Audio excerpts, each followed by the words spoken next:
चमके माथे के तोर बिंदिया, जोगनी कस चमके माथे के तोर बिंदिया। चंदा के जैसे वो तोर है सुरतिया, जोगनी कस चमके माथे के तोर बिंदिया, जोगनी कस चमके माथे के तोर बिंदिया। ये रे दीवानी तो, ये रे दीवानी तो, पैर के छन छन चूरी के खन खन, मनला मोर मोहि डारे हो। ये रे दीवाना तो, ये रे दीवाना तो,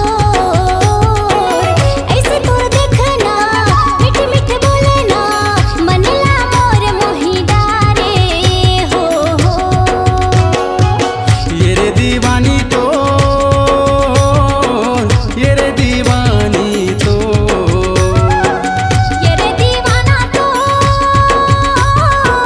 ये रे दीवाना तो, ये रे दीवानी तो, ये रे दीवानी तो, ये रे दीवाना तो, ये रे दीवाना तो, ये रे दीवानी तो, ये रे दीवानी तो। आपकी आवाज ही आपकी पहचान है। यदि आप अपनी आवाज को एक नया आयाम देना चाहते हैं तो चले आइए मल्टी ट्रैक डिजिटल रिकॉर्डिंग के लिए AVM audio video studio, Khamtarai, Raipur. Mobile number 9301523929 और 7869646201।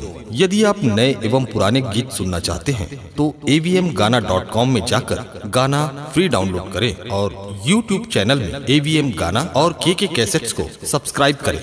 आप सुन रहे हैं रवि टंडन को MP3 एल्बम ये रे दीवानी में छत्तीसगढ़ी लोक कला मंच, स्वर झरना, ग्राम बलौदी, जिला बलौदा बाजार। प्रोग्राम हेतु संपर्क करें रवि टंडन 8889967947। ये रे दीवानी।